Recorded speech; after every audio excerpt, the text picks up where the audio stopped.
امریکہ میں سیاسی تبدیلی دنیا بھر میں تبدیلی کا پیش خیمہ سمجھی جاتی ہے۔ یہی وجہ ہے کہ وائٹ ہاؤس میں تبدیلی سے قبل ہی دنیا بھر کے اہم ممالک نے اپنی پالیسیوں کو نو منتخب حکومت کے مطابق ڈھالنا شروع کر دیا ہے۔ دنیا کی سوچ تھی کہ ڈونلڈ ٹرمپ کی آمد کے بعد دنیا میں جنگوں کا خاتمہ ممکن ہو سکے گا، سفارتکاری کو ترجیح دی جائے گی اور دنیا میں معیشت کو سب سے اہم ٹھہرایا جائے گا۔ مگر آج کے حالات یکسر مختلف رخ پیش کر رہے ہیں۔ یوکرین کے محاذ پر ٹرمپ کی آمد سے قبل ہی خوفناک تبدیلیاں آنا شروع ہو چکی ہیں۔ جو بائیڈن کی گزشتہ ایک ہفتے کی پالیسیوں کی بدولت جنگی صورتحال بگڑتی ہوئی دکھائی دے رہی ہے۔ جنگی محاذ ٹھنڈے ہونے کے بجائے مزید گرم ہو رہے ہیں۔ ٹرمپ کا اپنی انتخابی مہم کے دوران دعویٰ تھا کہ روس یوکرین جنگ کو وہ 24 گھنٹوں میں رکوا دیں گے، مگر کسی کو معلوم نہیں تھا کہ ٹرمپ کے چارج سنبھالنے سے قبل جنگ میں بلا کی تیزی آ جائے گی اور تیسری جنگ عظیم کے خطرات بڑھ جائیں گے۔ روس یوکرین جنگ کے آغاز کو 1000 سے زائد دن گزر چکے ہیں اور گزشتہ 3 سالوں کے دوران یوکرین کے مغربی اتحادی بشمول امریکہ اور یورپی ممالک کی طرف سے یوکرین کو لمبی رینج کے میزائل استعمال کرنے کی اجازت نہیں دی گئی تھی۔ گزشتہ 1 سال کے دوران یوکرینی صدر زیلنسکی امریکہ اور دیگر نیٹو ممالک سے روس کے بڑے شہروں کو نشانہ بنانے والے لانگ رینج میزائلوں کا مطالبہ کر رہے ہیں، جبکہ روسی صدر ولادیمیر پوٹن کی طرف سے کہا گیا کہ اگر امریکہ اور دیگر نیٹو ممالک نے لانگ رینج میزائل فراہم کیے تو جوابی کارروائی کے طور پر روس ایٹمی بم استعمال کرے گا، جس کے باعث امریکہ اور دیگر اتحادی ممالک کی طرف سے خاموشی اختیار کی جاتی رہی۔ یوکرین کی خواہش تھی کہ روس کے بڑے شہروں کو نشانہ بنایا جائے اور روس کو پسپائی کی طرف دھکیلا جائے۔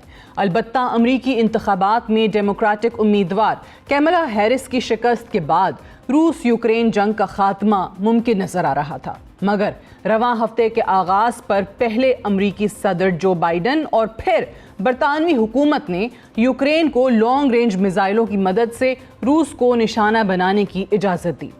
نو منتخب صدر ڈونلڈ ٹرمپ نے صدر بائیڈن کے فیصلے کو خوب آڑے ہاتھوں لیا، مگر صدر بائیڈن کی منظوری کے بعد پہلے یوکرین نے امریکی ساخت کے میزائلوں سے روس پر حملہ کیا، جس کے بعد برطانوی ساختہ میزائلوں سے روس پر حملہ کیا گیا۔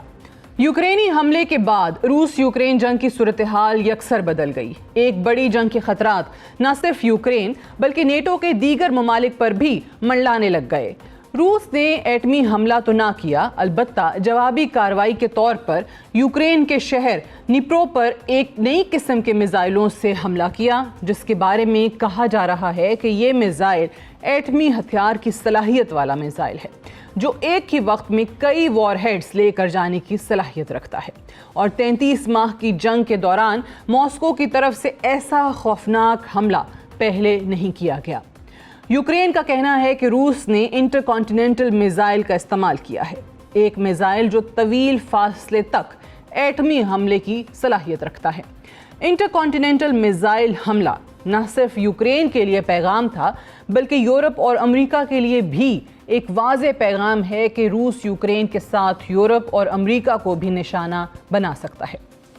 یوکرین پر جوابی کارروائی کے بعد گزشتہ رات روسی عوام سے خطاب کرتے ہوئے روسی صدر ولادیمیر پوٹن نے کہا کہ روس کے تسلیم شدہ علاقے میں امریکی اور برطانوی ساختہ میزائل حملے کیے گئے ہیں، اور کہا کہ روس کسی بھی صورتحال کے لیے تیار ہے۔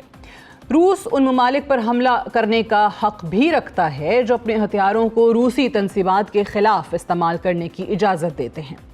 نیٹو ماہرین کے بغیر روسی سرزمین پر طویل فاصلے تک مار کرنے والے ہتھیاروں کا استعمال ناممکن ہے۔